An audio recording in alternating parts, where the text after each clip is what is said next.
எல்லாரும் கண்களை மூடி நாம் ஜெபிக்கலாம். இந்த அடக்க ஆராதனையை நாம் ஆரம்பிக்கிறோம். இந்த நாளில் அன்பு சகோதரிக்கு, அன்பு தாயாருக்கு ஆண்டவர் கொடுத்த நல்ல நாளுக்காய், நல்ல வாழ்க்கைக்காய் ஆண்டவருக்கு நன்றி சொல்லி, இந்த உலகத்தில் அவர்களுக்கு கொடுத்த இந்த நல்ல வாழ்க்கையை நல்ல விதத்தில் வாழ்வதற்கு அந்த தாயாருக்கு, அன்பு சகோதரிக்கு ஆண்டவர் நல்ல கிருபைகளை கொடுத்தார். பிறப்பு முதல் இந்த நாள் வரைக்கும் கர்த்தர் கண்மணி போல பாதுகாத்தார். எல்லா உயர்விலும் எல்லா தாழ்விலும் கர்த்தர் பிள்ளைகளோடு கூட இருந்து நடத்தி வந்தார். இந்த நாளிலும் அவர்கள் என்ன நம்பிக்கையோடு தங்களுடைய வாழ்க்கையை நடத்தினார்களோ, அதாவது கிறிஸ்துவின் மேல உள்ள ஒரு நம்பிக்கையில விசுவாசத்தோடு, அதாவது பரம காணானை காண்பேன் என்ற நம்பிக்கையோடு வாழ்க்கையை ஒவ்வொரு நாளும் நடத்தி கொண்டு வந்தார்கள். அந்த நாளை காண்பதற்கு கர்த்தர் அவர்களுக்கு வாழ்க்கையை ஜெயமாய் முடிப்பதற்கு கர்த்தர் கிருபை பாராட்டி இருக்கிறார். எத்தனையோ ஜனங்கள் கிறிஸ்துவை ஏற்றுக்கொண்டவர்களும் கிறிஸ்துவை விசுவாசித்தவர்களும் பாதியில தங்களுடைய வாழ்க்கையை விட்டு பின்வாங்கினதை நாம் அறிந்திருக்கிறோம். ஆனால் அன்பு தாயாருக்கு நல்ல கிருபைகளை கர்த்தர் கொடுத்திருக்கிறார். அதற்காக நாம் ஆண்டவருக்கு நன்றி சொல்லி இந்த அடக்க ஆராதனை கர்த்தர் நல்லபடியாக நமக்கு நடத்தி தரும்படியாக எல்லாரும் கண்களை மூடி நாம் ஜெபிக்கலாம். வானத்தையும் பூமியும் உண்டாக்கின எங்கள் ஆண்டவராகிய இயேசு கிறிஸ்துவே, பூமியும் அது நிறைவும் கர்த்தருடையது, உலகத்துள்ள சகலத்தையும் தன்னுடைய கரத்தினால தன்னுடைய வார்த்தையினால சிருஷ்டித்து சகலத்தையும் ஆண்டு கொண்டிருக்கிற எங்கள் ஆண்டவராகிய இயேசு கிறிஸ்துவே, இந்த நாளில உங்களுடைய சமூகத்தை நாங்கள் நோக்கி பார்க்கிறோம். ஆண்டவர விசேஷமாக என் அன்பு தாயார் ஜாய்ஸ் அவர்களுக்கு நீ கொடுத்த நல்ல வாழ்க்கைக்காய் நாங்கள் உண்மை ஸ்தோத்திரிக்கிறோம். கர்த்தர் தாயின் கருவில் இருக்கும் போதே உலக தோட்டத்துக்கு முன்பதாக நம்முடைய மகளை கர்த்தர் முன்குறித்தீர். உங்களுடைய நித்திய ஜீவனுக்கு என்று கர்த்தர் நியமித்தீர். அதற்காக நாங்கள் உண்மை ஸ்தோத்திரிக்கிறோம். ஏற்ற நாட்கள் வரும்போது கர்த்தர் நம்முடைய மகளுக்கு நம்முடைய ரட்சிப்பை குறித்து, தேவனுடைய அன்பை குறித்து கர்த்தர் பரிசுத்த ஆவியானவர் விவரித்து காண்பித்து உங்களுடைய ரட்சகராய் ஏற்றுக்கொண்டு உமக்காக வாழ கர்த்தர் கொடுத்த நல்ல கிருபைக்காக நாங்கள் உண்மை ஸ்தோத்திரிக்கிறோம். இன்னும் ஆண்டவர நல்ல இந்த உலக திருமாண்டவர நல்ல விவாக திருமண வாழ்க்கை கொடுத்து அதற்கு பின்பதாக நல்ல கணவனையும் நல்ல பிள்ளைகளையும் மருமக்களையும் நம்ம பிள்ளைகளையும் ஆண்டவரை கர்த்தர் கொடுத்து இந்த நாளில இந்த வாழ்க்கையை ஜெயத்தோடு முடிக்க, ஆசீர்வாதமாய் வாழ்ந்து முடிக்க கர்த்தர் தந்த நல்ல கிருபைக்காய் ஸ்தோத்திரம். ஆண்டவரே, அப்போஸ்தலனாகிய பவுல் சொன்னது போல நல்ல போராட்டத்தை போராடினேன், ஓட்டத்தை முடித்தேன், விசுவாசத்தை காத்துக் கொண்டேன் என்று சொன்னது போல கர்த்தர் தம்முடைய மகளுக்கு இந்த விசுவாசத்தை காத்துக் கொண்டாண்டவரை முடிவு பரியந்தம் வாழ கர்த்தர் கொடுத்த நல்ல கிருபைக்காய் ஸ்தோத்திரம். ஆண்டவரே, தகவலே அன்பு பிள்ளைகளுக்காக ஜெபிக்கிறோம். இந்த இடத்துல கூடியிருக்கிற ஒவ்வொரு சிறியவர் முதல் பெரியவர் வரைக்கும் நாங்கள் உங்களுடைய கரத்துல தந்து நாங்கள் ஜெபிக்கிறோம். இந்த நாளிலும் ஆண்டவர் ஒரு மனிதனுடைய முடிவை நாங்கள் பார்க்கிறோம். இந்த நாளில கிறிஸ்துவின் அன்பு எங்கள் ஒவ்வொருடைய இருதயத்தை பெருக்கட்டும், எங்கள் இருதயங்களை நிரப்பட்டும் என்று சொல்லி நாங்கள் ஜெபிக்கிறோம். தொடர்ந்து இருக்கிற ஆராதனுடைய ஒவ்வொரு பகுதிகளுக்காக நாங்கள் ஜெபிக்கிறோம். கர்த்தர் பொறுப்படுத்திக் கொள்வீராக. மற்றும் வந்து கொண்டிருக்கிற ஒவ்வொரு பிள்ளைகளுக்காக ஜெபிக்கிறோம். கர்த்தர் பிரயாணங்களில இந்த பிள்ளைகளை சென்னை பட்டணத்திலிருந்து இந்த நாள் இங்கே வருவது வரைக்கும் கர்த்தர் பாதுகாத்தீர். அதற்காக ஸ்தோத்திரம். இன்னும் ஆண்டவர இந்த ஆராதனையில் பங்கு கொள்வதற்காக வந்து கொண்டிருக்கிற பிள்ளைகளுக்காக நாங்கள் ஜெபிக்கிறோம். பிரயாணங்களை கர்த்தர் வாய்க்க பண்ணுவீராக. கர்த்தர் ஆசீர்வதியும். உங்களுடைய நாமம் மகிமைப்படுத்தும். இயேசுவின் நாமத்தில் ஜெபிக்கிறோம். எங்கள் ஜெபம் கேளு, எங்களை நேசிக்கிற நல்ல பிதாவே. ஆமென், ஆமென். நாம் யாவரும் ஒரு பாடலை பாடுவோம். நமக்கு எல்லாருக்கும் தெரிந்த பாடல், இன்ப இயேசு ராஜாவை நான் பார்த்தால் போதும், மகிமையில் அவரோடு நான் மகிழ்ந்தார்கள். இன்ப இயேசு ராஜாவை நான் பார்த்தால் போதும், மகிமையில் அவரோடு நான் வாழ்ந்தால் போதும். இயேசு ராஜாவை நான் பார்த்தால் போதும், மகிமையில் அவரோடு நான் வாழ்ந்தால் போதும்.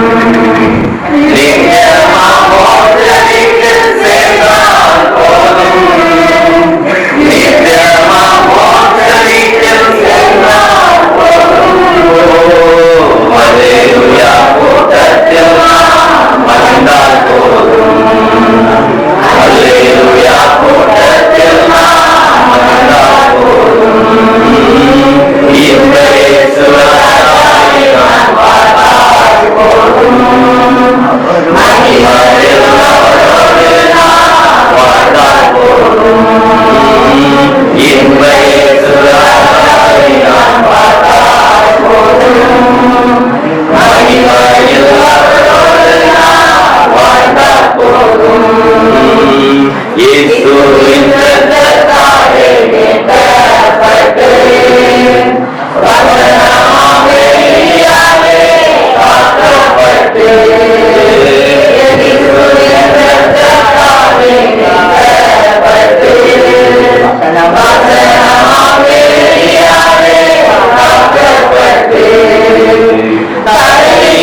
பாடலை போல நாம் பாடின பாடல் இன்ப இயேசு ராஜாவை பார்த்தால் போது இது நம்முடைய அடக்காரர்கள் மாத்திரம் பாடுகிற பாடல் அல்ல. என்னை பொறுத்தவரை ஒரு கிறிஸ்தவன் அல்லது ஒரு தேவனுடைய பிள்ளை வாழும் போதே இந்த ஒரு எதிர்பார்ப்போடு வாழ வேண்டும். ஆமென். ஆண்டவராகிய இயேசு கிறிஸ்துவை நம்ம விசுவாசிக்கிறோம். அவர் நம்ம ரட்சித்திருக்கிறார். அவர் நம்முடைய பாவங்களை எல்லாம் மன்னித்திருக்கிறார். அவர் நம்ம மறுபடியும் வரப்போகிறார் என்று சொல்லி நம்ம எல்லாரும் விசுவாசிக்கிறோம். அதுதான் எதிர்பார்த்து காத்துட்டு இருக்கிறோம். ஆனா இந்த பாடலை பாடினாலே பொதுவா என்ன நினைச்சிடறாங்கன்னா இது அடக்க ஆராதனையில பாடுற பாட்டு. இது ஆக்சுவலி அடக்க ஆராதனையில பாடுற பாட்டு அல்ல. ஒவ்வொரு கிறிஸ்தவனும் தன்னுடைய தனிப்பட்ட ஜெபத்துல அல்லது தனிப்பட்ட வாழ்க்கையில ஒவ்வொரு நாளும் ஆண்டவர் எதிர்பார்த்து பாட வேண்டிய ஒரு பாடல். எத்தனை பேர் அதை உண்மைன்னு சொல்லுவீங்க? நம்ம இயேசு பார்க்கிறதுக்காக தான் இந்த உலகத்துல வாழ்ந்து கொண்டிருக்கிறோம். அவர் நம்மை அழைத்திருக்கிறார். நமக்காக நம்முடைய ரத்தத்தை நமக்காக சிந்தி இருக்கிறார்.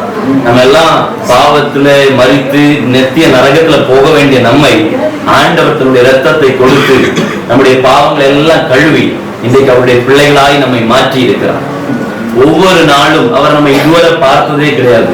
ஒவ்வொரு நாளும் அந்த ஒரு எதிர்பார்ப்போடு இந்த உலகத்துல வாழ வேண்டும். நீங்க சொன்னா நம்ப மாட்டீங்க. நான் நேற்று நைட்டு ஜபிக்கும் போது கூட பர்சனல் என்னுடைய ஜபத்துல பரலோகமே என் சொந்தமே அந்த பாட்டை பாடிதான் நான் ஜபித்தேன். ஆண்டவர் ஒவ்வொரு நாளும் நீங்க பாப்பீங்க, நான் சின்ன வயசா பாக்குறீங்க.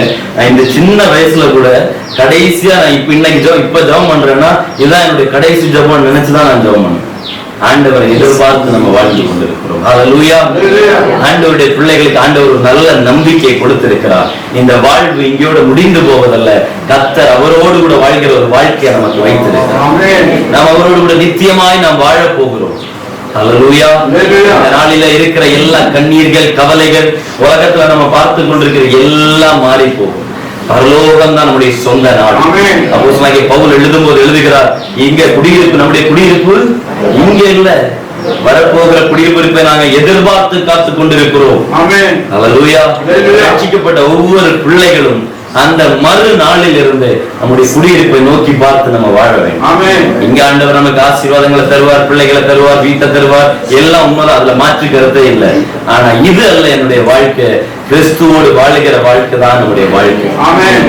அதை நம்ம புரிந்து இந்த ஒரு பாடலை கூட பாடி நம்ம அடுத்த பகுதிக்கு நேராக போக போகிறோம். பரலோகமே என் சொந்தமே என்று காண்பேனும்.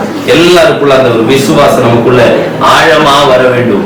இன்றைக்கு இயேசு வந்தாலும் இல்லைன்னா நான் இன்றைக்கு மரித்தா கிறிஸ்துவோடு கூட நான் இருப்பேன் என்கிற நம்பிக்கை நம்ம ஒவ்வொருவருக்குள்ள பெருக வேண்டும். அந்த நம்பிக்கை எந்த ஒரு மனுஷனுக்குள்ள இருக்குதோ அவன் இந்த உலகத்துல மரணத்தை குறித்து பயப்படவே மாட்டான். நான் உங்களுக்கு சொல்லுகிறேன், யாருக்காவது மரணத்தை குறித்து பயம் இருக்குது அப்படின்னா நீங்க உண்மையாவே கிறிஸ்துவோடு கூட உள்ள வாழ்க்கையில இன்னும் சீராகலன்னு அர்த்தம்.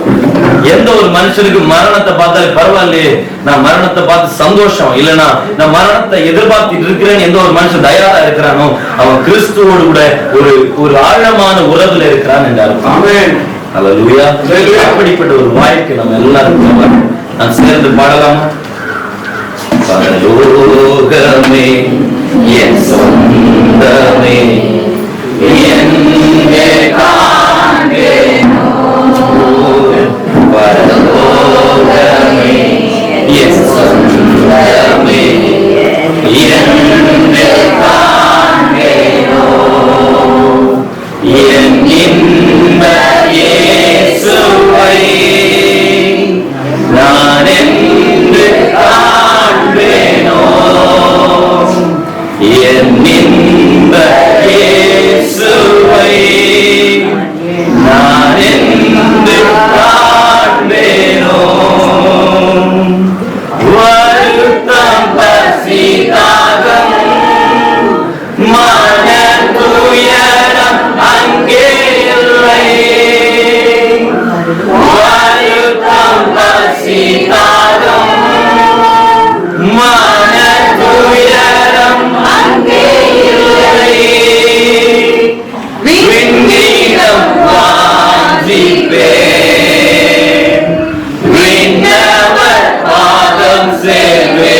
லட்சியமே பரலோகமே என் சொந்தமே என்று காண்பேனோ பரலோகமே என் சொந்தமே என்று காண்பேனோ இயேசு என் நம்பிக்கையா இந்த பூமியும் சொந்தமல்ல இயேசு என் நம்பிக்கையா இந்த பூமியும் சொந்தமல்ல பரிசுத்த சிந்தையுடன் இயேசுவை பின்பற்றுவேன் பரிசுத்த சிந்தையுடன் இயேசுவை பின்பற்றுவேன் பரலோகமே என் சொந்தமே என்று காண்பேனோ பரலோகமே என் சொந்தமே என்று காண்பேனோ ஓட்டத்தை ஜெயமுடன் நான் ஓடிட அருள் செய்வார் ஓட்டத்தை ஜெயமுடன் நானும் ஓடிட அருள் செய்வார் விசுவாச பாதையில் சோராது ஓடிடுவேன் விசுவாச பாதையில் சோராது ஓடிடுவேன் பரலோகமே என் சொந்தமே என்று காண்பேனோ பரலோகமே என் சொந்தமே என்று காண்பேனோ அழைப்பின் சத்தம் கேட்டு நான் மாயத்தமாகிடுவேன் அழைப்பின் சத்தம் கேட்டு நானும் மாயத்தமாகிடுவேன் நாட்களும் நெருங்குதே வாஞ்சையும் பெருகுதே நாட்களும் நெருங்குதே வாஞ்சையும் பெருகுதே பரலோகமே என் சொந்தமே என்று காண்பேனோ பரலோகமே என் சொந்தமே என்று காண்பேனோ.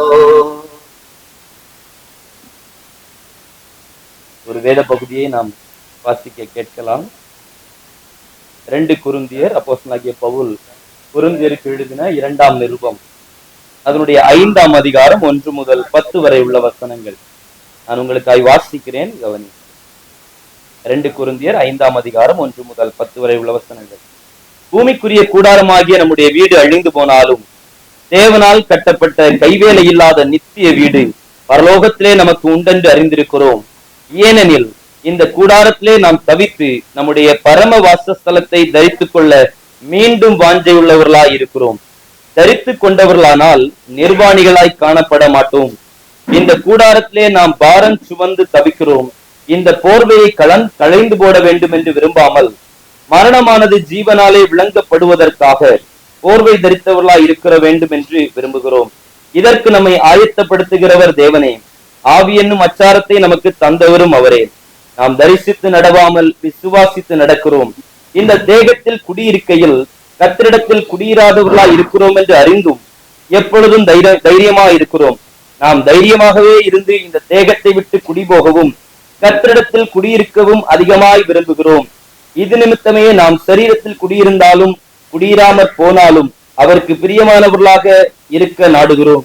ஏனென்றால் சரீரத்தில் அவனவன் செய்த நன்மைக்காவது தீமைக்காவது தக்க பலனை அடையும்படிக்கு நாம் எல்லாரும் கிறிஸ்துவின் நியாயஸ்தானத்திற்கு முன்பதாக வெளிப்பட வேண்டும்.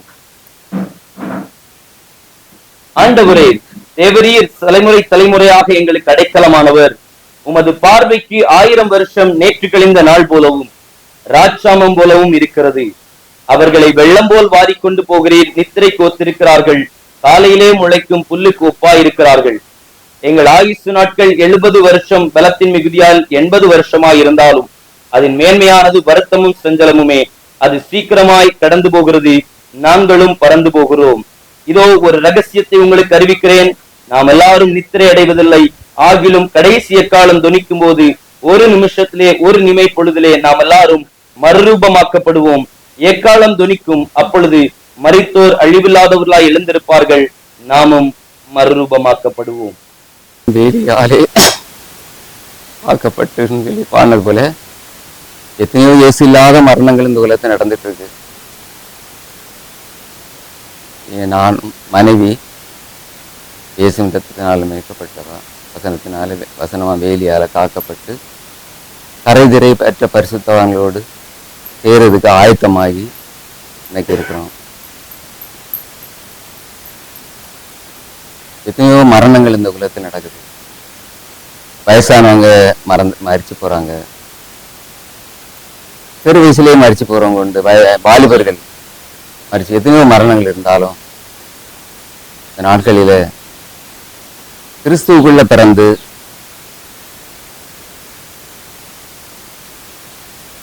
கிறிஸ்துவுக்குள்ளே வாழ்ந்து கிறிஸ்துவுக்குள்ளே மரிக்க அவங்களுக்கு, அவங்க பேர் ஜாய்ஸ், அவங்களுக்கு கிருபை செய்தார். இன்னைக்கு இந்த நல்ல கிறிஸ்தவ ஆராதனை, பரிசுத்தமான ஆராதனை, இந்த ஒரு புத்தி உள்ள ஆராதனை நடத்துக்கு கர்த்தர் கிருபை செய்தார். இந்த உலக வாழ்க்கையில எவ்வளவோ கஷ்டங்களை பட்டாலும் என் மனைவியும் கிட்டத்தட்ட 30 வருஷமா பல விதமான வியாதியில பிரச்சனையில இருந்தாலும் ஆண்டவரை விடாம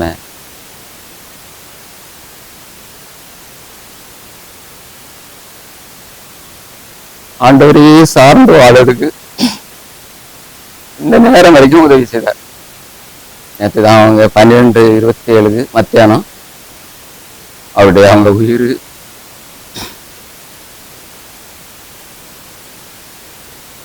பிரிஞ்சது. பிள்ளைகளையும் கிறிஸ்துக்குள்ள வளர்க்க ஆண்டவர் உதவி செய்தார். உயிர் பிரிகிற காலம் வரைக்கும் அநேக சூழ்நிலையில கடந்து போனாலும் சமீபமா 2021 வருஷத்துல இருந்து ரொம்ப பிரச்சனையில வந்துட்டாங்க. திடீர்னு ஒரு ஹார்ட் அட்டாக் மாதிரி வந்தது. அதுல இருந்து தப்பி வந்தா. அப்புறம் திரும்பவும் 2024 ஒரு அட்டாக் இல்லை, அது வந்து ரொம்ப ஒரு பெரிய மூச்சு அடைப்பு மாதிரி வந்துடும். நாங்கள் கூட்டிகிட்டு போவோம், அப்புறம் பல காரணங்களை சொல்லுவாங்க. அப்புறம் ஆண்டோட கிருபையினால எல்லா விடுதலை பெற்று வரும். இப்போ சமீபமாக ஒரு 2 தடவை போனோம். ஆனால் போயிட்டு வந்து ஆண்டவர் கிருபையினால சுகம் பெற்று வந்தோம். நான் வந்து 2021 அப்புறம் ஒய்ஃபுக்கு நடக்க முடியாமல் போயிட்டு, நடக்க முடியாமல் கஷ்டப்பட்டு இருந்தா. அதனால நாங்கள் 2 பேரும் சேர்ந்து ஆராதனை போக முடியாம ஒரு சூழ்நிலை வந்தது.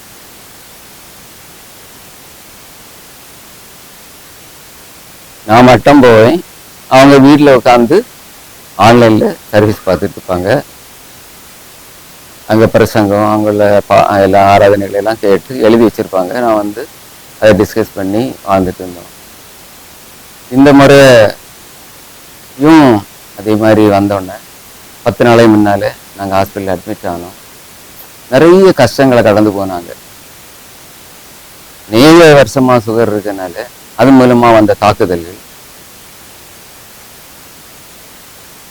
சரீரம் முழுவதையும் பாதிச்சு நடக்க முடியாம ஆக்டிவா இருக்க முடியாதனால பல பாட்டில் தண்ணி கட்டிடுச்சு, லங்ஸில் தண்ணி கட்டிடுச்சு. எல்லாம் கண்ட்ரோலாக தான் நாங்கள் இருப்போம். ஆனால் இந்த நடக்க முடியாத, ஆக்டிவாக இருக்க முடியாதனால எங்களால் அவளால் செயல்படுத்த முடியலை. கடைசியில் கிட்னியே பாதிச்சிருச்சு அப்படின்னு சொன்னாங்க. கிட்னியே பாதிச்சு அதையும் டயாலிஸ் பண்ணி ஆஸ்பத்திரியிலேருந்து ரொம்ப போராட்டம் தான். டயாலிஸ் பண்ணுறேன்னு நிறைய தெரியும் அனைவருக்கு. ரொம்ப கஷ்டமான ஒரு, ரொம்ப கஷ்டப்பட்டா, வியாகுலப்பட்டா. ஆண்டோட கிருபையினால இன்னைக்கு கூட இந்த இடத்துலேருந்து நான் இந்த இடத்துல இந்த ஆராதனை நடத்துவது வரைக்கும் நடத்த ஆண்டவர் கிருபை செய்து இந்த இடத்துல கொண்டு வந்திருக்காரு. அந்த பாதிப்புகளை எல்லாம் இனிமேல் அவ சுமந்துக்கிட மாட்டா. டயாலிஸ்ன்றது உங்களுக்கு தெரியும். அந்த டயாலிஸை வச்சுக்கிட்டு அதோட எப்படி வாழ முடியும்? ஒரு தடவை டயாலிஸ் பண்ணாங்க, ஒரு வாரம் யாருக்கும் நடக்க முடியாது. அப்புறம் டயாலிஸ் கூப்பிட்டு போனோம், ஒரு ஆட்டோவில் ஏற முடியாது. இதெல்லாம் நான் யோசித்தேன், ஆண்டவரே இப்படி டயாலிஸ் பண்ணி எஞ்சிய நாட்களில் எப்படி வாழ முடியும்? ஒரு தடவை டயாலிஸ் பண்ணால் அந்த மாதிரி எல்லாம் பயங்கரமாக உயிர் போயிட்டு உயிர் திரும்பி வரும். அப்படின்னு இருக்கும்போது ஆண்டவர்கிட்ட கேட்டேன், என் ஆண்டவர் இந்த இதெல்லாம் அனுமதிச்சிருக்கீங்க. அவள் இந்த உலகத்தில் இனிமேல் பட்ட கஷ்டங்கள் ஏராளம் இருக்கு. இனிமேல் இருக்கக்கூடிய எஞ்சிய நாட்களில் அவள் சுகமா சந்தோஷமா வாழ்வாளா இருந்தா வச்சு உயர் ஆயுசு நாட்களை கூட்டி தாரோம். இல்லைன்னா இனி இருக்கக்கூடிய நாட்களில் இவ்வளவு நாளும் பட்ட கஷ்டத்தை விட ஒரு பெரும் கஷ்டமும் துயரத்தையும் அவ்வளவு அனுபவிச்சு நாங்களும் அனுபவிச்சு மிகுந்த வேதனைக்குள்ள நாங்கள் போகாம இருந்தா ஆண்டு சித்தமானா அவளை பரிசுத்தப்படுத்தி நீங்க எடுத்துக்கிடுங்கன்னு சொல்லி ஒப்பு கொடுத்துட்டேன். ஏன்னா அந்த துயரத்தை என்னால் பார்க்க முடியாது. 30 வருஷமா அவளுக்கு கூட இருந்து எல்லாத்தையும் பார்த்தேன். ஒரு கல்யாணம் வீட்டுக்கு போனா கூட அவள் போடக்கூடிய இன்ஜெக்ஷனை கையில எடுத்துட்டு போகணும். சாப்பிடுறதுனால போடணும், இன்ஜெக்ஷன் போடணும். எங்க போனாலும் இந்த போறது சாப்பிட்ற நேரமா இருந்தா அந்த இன்ஜெக்ஷன் மாத்திரை எல்லாம் என் கையில இருக்கும். கடைசியில போராடி ஜெபம் பண்ணுவேன். அப்புறம் அவ சொன்னா, என் மால்கிட்ட சொல்லியிருக்கா, 2 வருஷத்துக்கு முன்னாடியே ஆண்டவர் கூப்பிட்டாருடி, அப்பா போக விட மாட்டேன்றாரு அப்படின்னா நீங்க புரிஞ்சுடுவீங்க. எங்கள்கிட்ட எந்த ஒரு இதுவும் கிடையாது. நல்ல ஒற்றுமையா அன்பா பாசத்தோட எல்லா உதவிகளையும் எங்களாலே என்ன செய்ய முடியுமோ அவளுக்கு செய்து இவ்வளவு நாளும் அவளை காப்பாற்றி கொண்டு வந்தோம். ஆனா வேதத்துல சொல்லியிருக்க மாதிரி பிறக்க ஒரு காலம் உண்டு, இறக்க ஒரு காலம் உண்டு. அந்த காலம் வந்த உடனே தானே ஆண்டவர் அவளை சுகத்தோட அந்த மறித்து மறிச்சு ஆஸ்பத்திரியிலேருந்து வீட்டுக்கு கூட்டிட்டு வர உதவி செய்தாரு. நான் சொன்னேன், ஹாஸ்பிட்டல்ல சொன்னாங்க வெண்டிலேட்டர் வச்சிருக்கோமே. நான் சொன்னேன், எங்களுக்கு சொந்த ஊர் நாகர்கோவில், அங்கே ரொம்ப தூரம் போக வேண்டி இருக்கும் டாக்டர். அப்போ நீங்கள் என்ன சொல்கிறீங்க, இனி பிழைப்பாங்களா இல்லைன்னா நீங்கள் இன்னும்? அப்போ அவங்க எடுத்து தீவிரமான முயற்சி எடுக்கிறாங்க. அப்போ நான் சொன்னேன், உங்களுக்கு பிழைப்பாளா நம்பிக்கை இருந்தா ஒரு தடவை எடுக்கக்கூடிய இந்த ட்ரீட்மெண்ட் அவங்களால தாங்க முடியலை. 6 மணி நேரம் டயாலிசிஸ்னா அது உயிர் போயிட்டு உயிர் வரும். அந்த மாதிரி ஒரு உச்சக்கட்ட இது வேண்டாம், ஆண்டவர் எங்களுக்கு உதவி செய்வார். உச்சக்கட்ட ட்ரீட்மெண்ட் பண்ணி இன்னும் அந்த சரீரத்தை போட்டு எடுக்க வேண்டாம், நீங்கள் யோசிச்சு செய்யுங்க அப்படின்னு சொன்னோன்னே தானே அவரும் யோசித்தாரு. சரி, அது கரெக்டு தான்.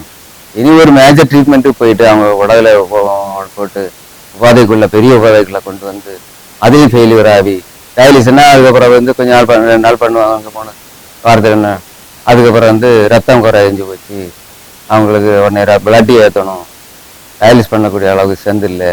இப்படிப்பட்ட ஒரு நெருக்கமான ஒரு கிரிட்டிக்கலான சூழ்நிலையை அவளை கொண்டு வந்துடாது. ஏன்னா நிறைய கஷ்டப்பட்டவா, கஷ்டமான குடும்பம்.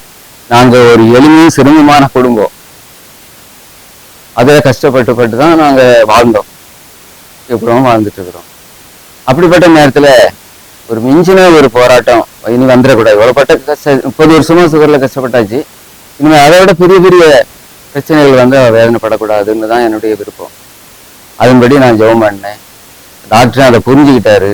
அதுக்கு பிறகு இதை விட மிஞ்சின ட்ரீட்மெண்ட்லாம் கொடுத்து எந்த பிரயோஜனமே இல்லை, எந்த முன்னேற்றமே இல்லைன்னு அவர் புரிஞ்சுக்கிட்டாரு. இப்படி சொல்லி நாங்கள் ஜெபம் பண்ணிட்டு இருக்கும்போது கொஞ்ச நேரத்தில் என்ன கூப்பிட்டாங்க, உங்கள் மனைவி உயிர் பிரிய போகுது, நீங்கள் கிட்ட நில்லுங்கன்னு சொன்னாங்க. இதான் நடந்தது. பிரிஞ்சுது. கிட்ட நின்னோம். ஒன்றும் பேசலை. ஏன்னா பேசாத காரணம் என்னன்னா, பேச முடியாத அளவுக்கு ட்ரீட்மெண்ட். வெண்டிலேட்டர் வச்சாச்சுன்னா வாய்க்குள்ளேயே சொருகிடுவாங்க. எல்லாம் சொருவி எல்லாம் டேப் போட்டு அடைச்சிட்டாங்க. 2 தடவை என்கிட்ட பேச முயற்சி பண்ணாங்க பிள்ளைகள்கிட்ட. ஆனா பேச முடியாத அளவுக்கு உங்களுக்கு எல்லா இது டெஸ்ட் நடந்தது. இது அட்டாச் பண்ணிட்டாங்க. இதெல்லாம் எங்களாலும் கேட்க முடியல. ஒருவேளை கடைசியா எங்கள்கிட்ட ஏதாவது பேசுவா, பிள்ளைகள்கிட்ட பேச முயற்சி பண்றாளே அப்படின்னு எதிர்பார்த்தோம். அது பேச முடியாத அளவுக்கு மருத்துவம் பெரிய அளவு போயிட்டு. ஆனாலும் கர்த்தருடைய சித்தத்தின்படி இந்த நாட்களில மரிச்சா அந்த ஊருக்கு சோத்தர அந்த சரியா கொண்டு வந்து சேர்க்க உதவி செய்தாரு. அவங்க உயிரோடு இருக்கும் காலத்துல சொன்னாங்க, நான் மரிச்சு போயிட்டேன்னா என்ன எங்க சொந்த ஊர்ல தான் அடக்கம் பண்ணணும் அப்படின்னு. அதுல உறுதியா இருந்தேன். எப்படியாவது சொந்த ஊர்ல அவளுக்கு அந்த ஆசையை நிறைவேற்றிடணும் அப்படின்னு உறுதியா இருந்து என்னை கூட்டிட்டு வந்திருக்கிறேன். பாஸ்டர் எங்க ஏஜிலேருந்து 2 பாஸ்டருங்க வந்திருக்காங்க. நம்ம பாஸ்டர் இருக்காங்க. எல்லாம் இந்த ஆராதனையை எங்களை சிறப்பா நடத்தி தருவாங்க என்பதை நாங்கள் ரொம்ப நம்பிக்கையாக இருக்கிறோம். எங்கள் குடும்பத்தின் மூலமா அவங்களை எல்லாரையும் வரவேற்கிறேன். ஆமென்.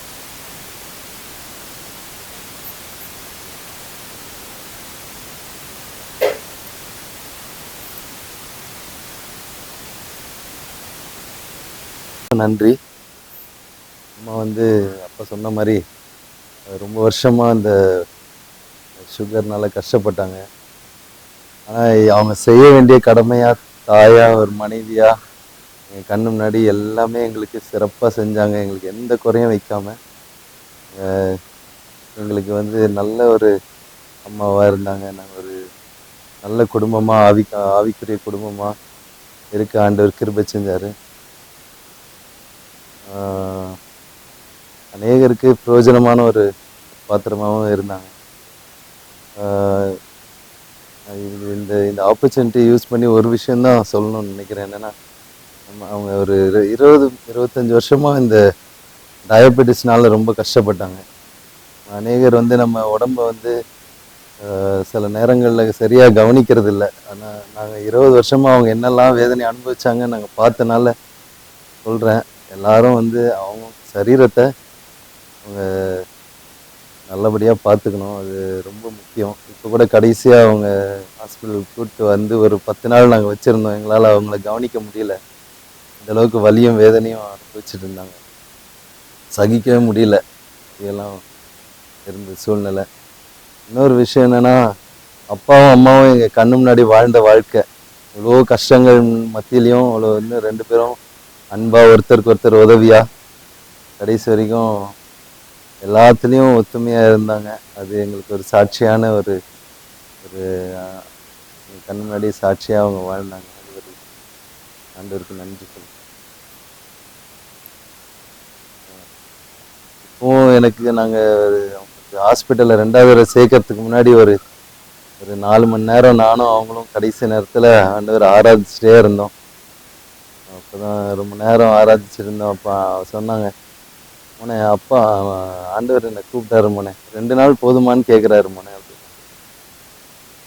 ஆண்டவர் கிருபையா பரலோகத்தில் அவங்களுக்கு எடுத்துக்கிட்டதுக்காக அவங்க ஆண்டவருக்கு நன்றி சொல்லுங்கள்.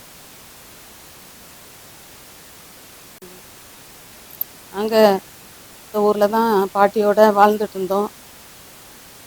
அந்த டைமில் எப்போவாவது கிறிஸ்மஸ் அந்த டைம்ல எல்லாம் வருவாங்க மாமா குடும்பத்தோட. ஒரு மாமா காசு மாமா 2 பேரும் வருவாங்க. அது ஒரு திருவிழா மாதிரி இருக்கும். அதுக்கு பிறகு நான் நர்சிங் படிக்கிறதுக்கு ஃபார்ம் எல்லாம் ஃபில் பண்ணி போட்டு மாமா வீட்டில் தான் போயிட்டு வருவேன். அந்த எல்லாம் நர்சிங் படிச்சுட்டு இருக்கும்போது என் ஹாஸ்டலில் மாமா தான் விசிட்டராக வருவாங்க. அம்மாவுக்கு இங்கேருந்து வர முடியாது. அந்த டைம்லலாம் நான் லீவுக்கு மாமா வீட்டுக்கு தான் போவேன். இப்போ மாமி நல்லா கவனிச்சுப்பாங்க.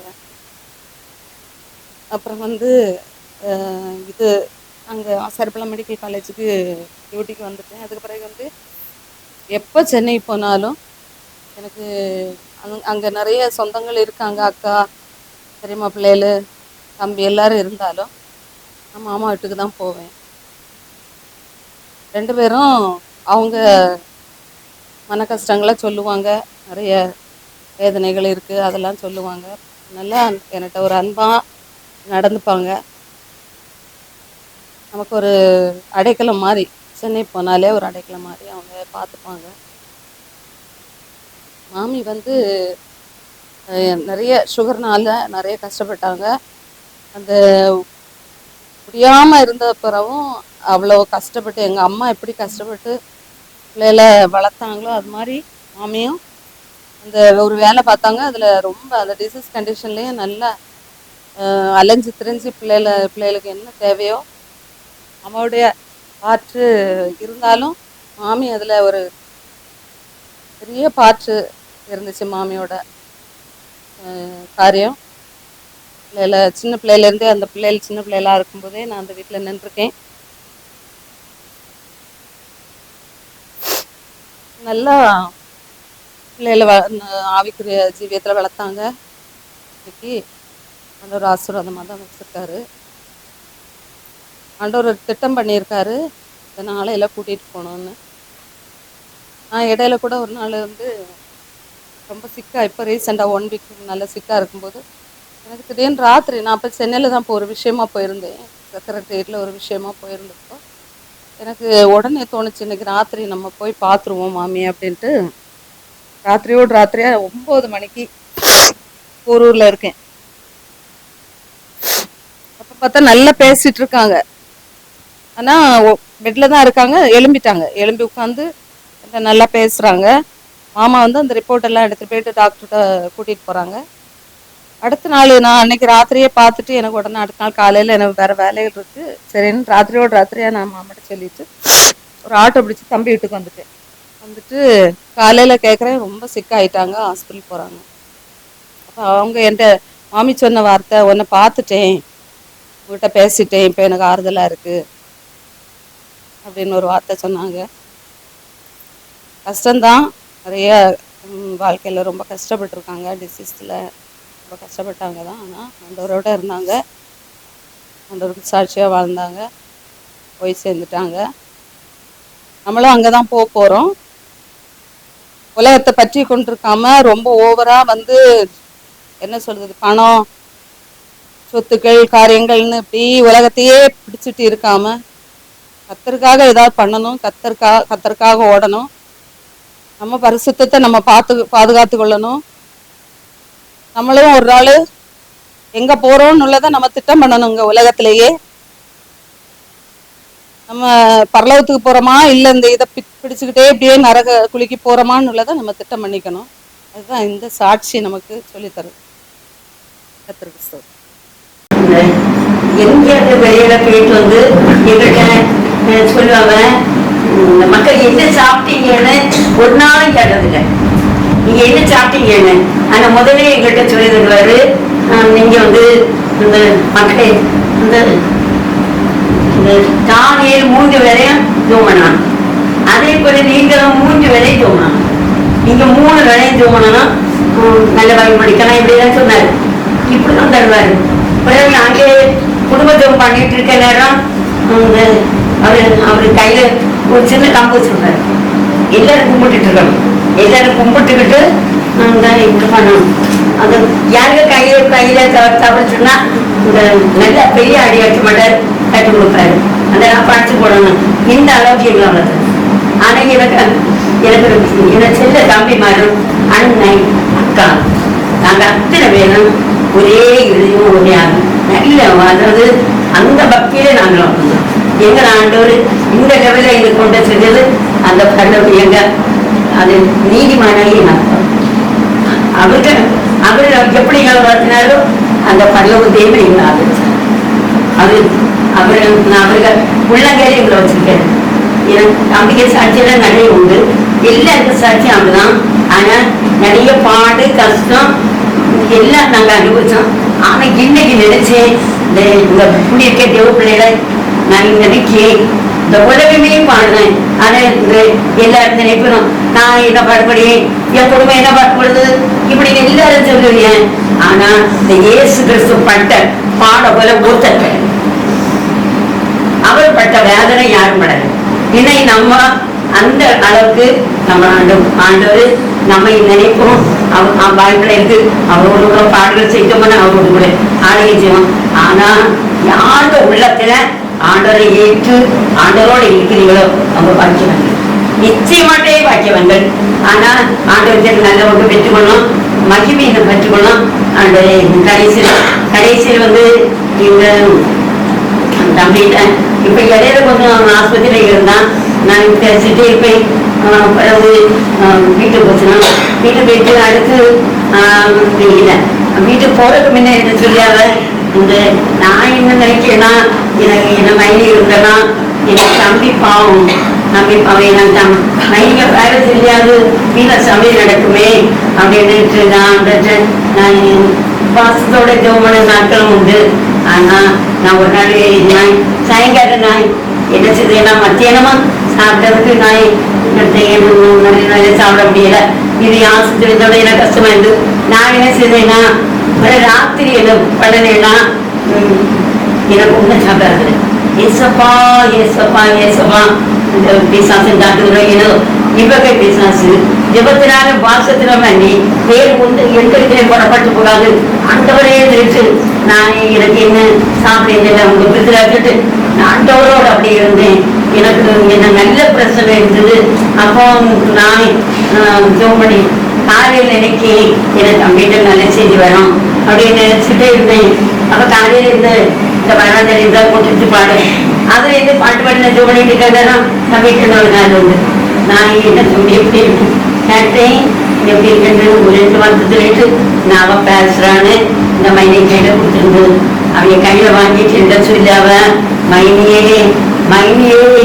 உங்க ஜமை என்ன காப்பாத்துச்சு, மைனியே உங்க ஜமை என்ன காப்பாத்துச்சு. எனக்கு ஆண்டுடைய மகிமையை கண்டேன், ஆண்டுடைய பிரசனத்தை கண்டேன். ஆண்டவர் என்னோட பேசினாரு அடுத்து சொன்னாங்க நான் ஆண்டுகள் சொன்னாரு அநேக சிவங்கள் என்னுடைய சமூகத்தை வந்துகிட்டே இருக்குது. அதனால நான் உன்னை விடுதலை தந்து உன்னை ஆசீர்வதிக்கிறேன், உன்னை விடுவிக்கிறேன்னு என்ன நிறைய சொன்னாங்க. அதை எனக்கு அது மனசுல இல்லை. அது எனக்கு நிறைய பேசுறாங்க. அப்படியே நான் ஆண்டுடைய பிரசுரத்துக்கு பேசுறேன். நான் மறுபடியும் தம்பிகிட்ட நான் நீ தம்பி அங்க ஏதோ பேசுறேன்னு சொன்னாலே இன்னொரு அந்த ஆண்ட பேசுறதை கேட்டுட்டுனா அருமையா பேசுறதுனால இன்னைக்கு உள்ள இருக்குது. அதாவது நீதிமாண்டிய மரணம் கட்டளை பாதை கடுமையானது தேவ பிள்ளைகளை. அதாவது இந்த உலகத்துல எவ்வளவு பேர் என்ன இல்லாம சம்பாதிக்காத அந்த பரலோகத்தை சம்பாதிக்கிறது கொஞ்சம் மக்கள் என் பிள்ளைகளை ஆண்டவர் நித்தி விட்டுட்டு அந்த கொஞ்சம் அதுக்கப்புறம் மட்டும் என்கிட்ட ஒரு ஆவிக்குரிய பிள்ளை நார்வல் இருந்து ஒரு பிள்ளை கிட்ட பேசிச்சு இடையில வந்தது. நான் இப்படி சொன்னேன் எங்க அப்பா அப்படிதான் இருந்து எங்க அப்பா கிட்ட பரம தரிசனம் கிடைச்சது. அதுக்கு எங்க அப்பா எனக்கு சந்தோஷமா இருந்தது. அதுக்கு எங்க அப்பா சொல்லிட்டு இனி எனக்கு சொற்கள் தான் என்னை ஹாஸ்பிட்டல் கொண்டு போகக்கூடாது, நான் ஏசப்பட போவேன். அதே மாதிரி இது இளைய அப்படிதான் இது பண்ணும். ஆனா அவங்க அதுக்கப்புறம் இந்த ஆஸ்பத்திரி 2வது அவங்களுக்கு பிறந்தது அதை கொண்டு போகுது லேலுயா. அதனால ஆண்டவர் அவங்களை சீர்படுத்தி சுகப்படுத்தி பலப்படுத்தி உங்களை பரிசுப்படுத்தி நம்மோட மகிமையை சேர்த்து கொண்ட ஒரே ஒரு சந்தோஷம். ஆண்டுடைய மகிமை நான் கண்டேன். கத்தர் என்னோட பேசினாரு. எப்படி இந்த உலகத்தை நம்ம வாழ்றோம், உலகத்தை என்னென்னமோ சம்பாதிக்கும் என்னென்னமோ வச்சுக்கிறோம் பிள்ளைகளை. ஆனா இயேசு கிறிஸ்து சம்பாதிச்சு ஆண்டோடு வாழ்ந்தனும் பாக்கியம் உள்ளது. நம்ம எந்த நேரம் போனாலும் அழைத்தாலும் அவருக்கு அவரை அண்டி கொடுக்கறது நாங்கள் பாக்கியம் போடுறது. யாரெல்லாம் ஆண்டோரோட இருக்கி எனக்கு இயேசு வேணும், எனக்கு இயேசு வேணும், எனக்கு இயேசு வேணும். நான் என்ன அறியாமலே நான் இருக்கேன். நான் போனாரு என்ன அறியாமலே நான் என் தேவன் இயேசு என் ஜீவன் இயேசுன்னு என் டைரியில எழுதி நான் இறந்தப்படி வருது. அதை எழுதின உடனே 5 நிமிஷத்துல பாருங்க ஒரு சத்தம் கேட்டது, படத்திலிருந்து உனக்கு உதவிகள் வரும் அப்படின்னா நமக்கு எந்த அளவுக்கு ஆண்டரை கனம் பண்ணியோமோ அந்த அளவுக்கு நம்மளை கனம் பண்ணுவோம். எந்த அளவுக்கு அத்தனை நேசிக்கிறோமோ அந்த அளவுக்கு நேசிப்பாரு. உலகம் நீ நினைக்கணும் நினைச்சதே பேசி பார்த்தா சொல்லணும் உனக்கு என்ன தெரியும், நாங்க அப்படியே பாடுங்க. ஆனா அதெல்லாம் தப்பு. என் பிள்ளை இன்னைக்கு நான் சொல்லி நம்ம பச்சை தண்ணி திராட்சை சாய் தந்த தேவன். உங்க வீட்டுல நீங்க என்ன சாப்பிடுறதோ தெரியாது, என்ன திணுதியோட தெரியாது. அது ஆண்டவர் கொடுத்து ஆசீர்வத்தை பாத தியானமா மாத்திடுவார். அந்த தியானத்தனமா அவங்க மாத்திடுவார். அது ஆசீர்வத்திடுவார். அலேலூயா. அதனால அவரை அண்டிக் கொள்வதை யாரும் நம்ம ஆண்டவரோடு இருந்தால் கத்தை நம்ம முடிப்பார். நமக்காக யாரையும் செய்து முடிப்பார். இன்னைக்கு இந்த பாக்கியம் இன்னைக்கு ஆண்டவர் படம் கழுவி போன தேவனுடைய பிள்ளை அந்த ஆத்மா ஆண்டு மகிமையில கொண்டு போனாரு. அந்த இந்த ஒரு சந்தோஷமா தான், இந்த ஒரு சந்தோஷம். என்னை தம்பி பாவம், என்னை தம்பி பாவம் எல்லாம் கஷ்டப்பட்டாங்க. எங்க தம்பி ஆண்டவர் ஆசிரியப்பாரு. இந்த மாதிரி வந்து கொடுத்து எத்தனை வந்திருக்க அத்தனை பேரும் ஒரு ஆள் கூட நடத்து போவாங்க. ஏன்னா ஏசு நமக்காக ஜீவனை கொடுத்து நம்ம விட்டு செய்யாது. அந்த இவ்விதமான சீரை பெற்றது நாம் பாக்கியம் உள்ளது. கத்தரை தெய்வமாய் கொண்டிருக்கிறது நாம் பாக்கியம் உள்ளது. அந்த பாக்கியத்துக்கு நம்ம சிரித்து அவனுடைய மகிழ்ச்சி முடப்படும். தொடர்ந்து கத்தை நம்மை ஆசிரியப்பாராக. அம்மாட்ட வந்து நான் நிறையா கற்றுக்கிட்டது என்னன்னா, முதல்ல சென்னைக்கு வந்து ஒர்க் பண்ண ஆரம்பிச்சாங்க. அதுக்கப்புறம் ஊர்ல இருந்து நிறைய பேர் தைரியமா அம்மா இருக்காங்கன்னு வந்து, அத்தா சொன்ன மாதிரி நிறைய பேர் வந்திருக்காங்க, எங்க வீட்டுல ஸ்டே பண்ணியிருக்காங்க. அம்மா யாரையுமே முகம் சுளிக்காமல் எல்லாரையும் பார்த்துக்கிட்டாங்க. அதுக்கப்புறம் அப்பா நிறைய ஊழியத்துல இன்வால்வ் ஆனாங்க, நிறைய பண்ணுவாங்க. நைட்டு எல்லாம் போயிடுவாங்க, மலை ஜெபம், ஆல் நைட் ப்ரேயர் நிறைய போவாங்க. எல்லாத்துக்கும் அப்பாவை அலோ பண்ணாங்க, சப்போர்ட்டிவா இருந்தாங்க. அப்பா மூலமா நான் நிறைய பேர் ஆசீர்வதிக்கப்பட்டதை நான் பார்த்துருக்கிறேன். நிறைய பேர் எங்க வீட்டுக்கு வந்து கவுன்சிலிங்க்கு வருவாங்க, அப்பா கிட்ட நிறைய ஷேர் பண்ணுவாங்க. எல்லாத்துக்கும் அப்பாவை பிடிச்சு வைக்காம நேரத்தை ஒதுக்க அம்மா வந்து இடம் கொடுத்தாங்க. நான் அம்மாட்ட இருந்து கத்துக்கிறேன். அம்மா நிறைய எக்ஸ்பிரஸ் பண்ண மாட்டாங்க. நான் அப்பா செல்லும், நிறைய அப்பாக்கு தான் கால் பண்ணுவேன். கடைசி கொஞ்ச நாள்ல நிறைய எக்ஸ்பிரஸ் பண்ணாங்க, பாசத்தை எல்லாம் சொன்னாங்க. அப்பவே எனக்கு தெரிஞ்சிருச்சு அம்மா வந்து கடைசி காலத்துல 2 நாள் தான் எனக்கு நேரம் யார்ட்டே சொல்லிட்டாங்க. என்னையும் அண்ணனையும் அவங்க கூட நிறைய டைம் ஸ்பெண்ட் பண்ண சொன்னாங்க. அப்பவே எங்களுக்கு தெரிஞ்சிருச்சு அவங்களோட காலம் முடிவு வந்துச்சுன்னு தெரிஞ்சிருச்சு. அதனால அதுவும் கடவுள் அவங்களுக்கு அழகா காண்பிச்சார். அதனால கடவுள் அவங்கள அழகா சேர்த்து கொண்டாருன்னு சொல்லி நாங்க விசுவாசிக்கிறோம். அந்த விஷயத்துல நாங்க தைரியமா இந்த நேரத்துல நிக்கிறோம்.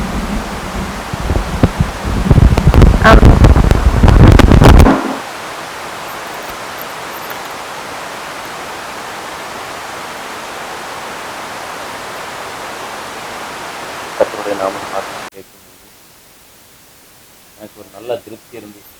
பிள்ளைகளும் கணவனும் மற்ற உறவினர்களும் எழுந்து நின்று அன்பு சகோதரி தாயாரை குறித்து நல்ல சாட்சியை சொல்லும்போது என்ன திருப்தி அப்படின்னா, எங்கள் பாஸ்டர்ஸுக்கு தெரியும், பொதுவாக அநேக அடக்க ஆராதனைகள் இதெல்லாம் நடத்தும் போது பாஸ்டர்ஸுக்கு சில பொய் சொல்ல வேண்டிய வரும்.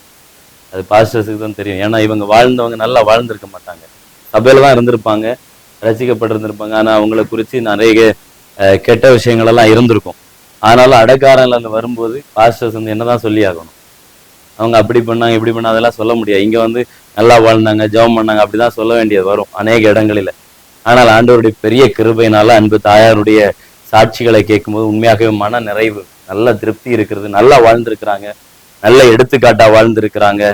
அநேகருடைய ஊழியத்திற்கு உறுதுணையாக அன்பு மகள் சொன்னது மாதிரி அநேகருடைய ஊழியத்திற்கு நல்ல சப்போர்ட்டா இருந்திருக்கிறாங்க. எல்லாரையும் உபசரிக்கிறதுல எல்லாவற்றையும் நல்லா வாழ்ந்திருக்கிறாங்க. இதை நீங்களும் நானும் கேட்கிற எல்லாருக்கும் ஒரு சவால், நம்ம இன்னைக்கு எப்படி வாழ்ந்து கொண்டிருக்கிறோம், நம்முடைய வாழ்க்கை எப்படிப்பட்டதா இருக்கிறது.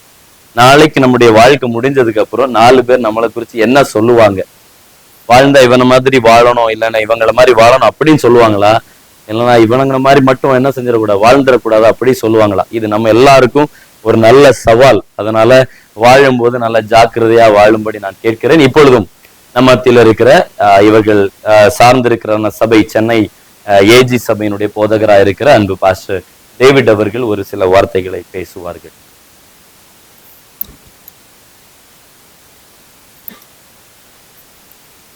ஸ்தோத்திரம்.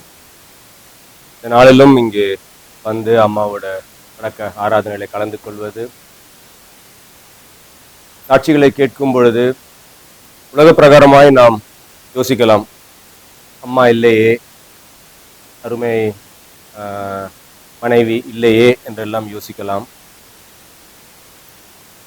அந்த ஒரு துக்கத்தின் நடுவிலும் கிறிஸ்தவர்களாகிய நாம் இந்த நாளிலே கூடியிருப்பது மற்றவர்களைப் போல் துக்கிப்பதற்கல்ல, இந்த வாழ்க்கையை கொண்டாடுவதற்கு.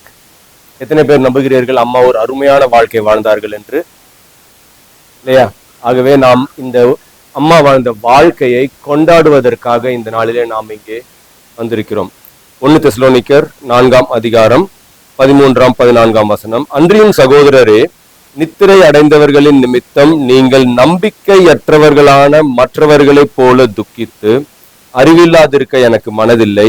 இயேசுவானவர் மரித்து பின்பு எழுந்திருந்தார் என்று விசுவாசிக்கிறோமே, அப்படியே இயேசுவுக்குள் நித்திரை அடைந்தவர்களையும் தேவன் அவரோட கூட கொண்டு வருவார். இதுவே நாம் வேதத்திலே வாசிக்கிற ஒரு வாக்கியம்.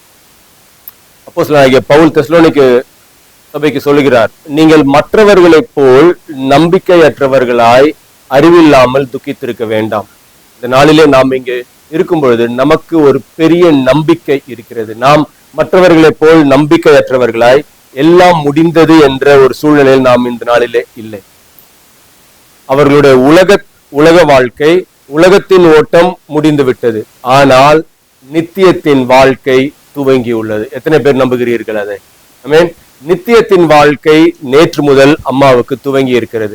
ஆகவே இது ஒரு ஓட்டத்தின் முடிவு அல்ல, இது ஒரு நித்தியத்தின் ஆரம்பம். அதுவே நமக்கு இருக்கின்ற ஒரு பெரிய நம்பிக்கை. ஏனென்றால் நாம் நம்புகிற இயேசு கிறிஸ்து மரித்து உயிர் தெழுந்து விட்டார். அவர் மரணத்தை ஜெயித்தவர், பாதாளத்தை வென்றவர். ஆகவே அதே நம்பிக்கை, அவர் மரணத்தை ஜெயித்ததினால் நாம் அவரை விசுவாசிக்கின்ற ஒவ்வொருவரும் நமக்கும் மரணத்தை ஜெயிக்கின்ற அந்த அதிகாரம் நமக்கு தேவன் தந்திருக்கிறார், நமக்கு கொடுத்திருக்கிறார். ஆகவே அந்த ஒரு நித்தியத்தின் நம்பிக்கை, அதே அதிகாரத்திலே கடைசியில பவுல் சொல்லும் பொழுது, இதன் மூலம் நீங்கள் ஒருவரை ஒருவர் ஆறுதல் படுத்துங்கள், தேற்றிக் கொள்ளுங்கள்.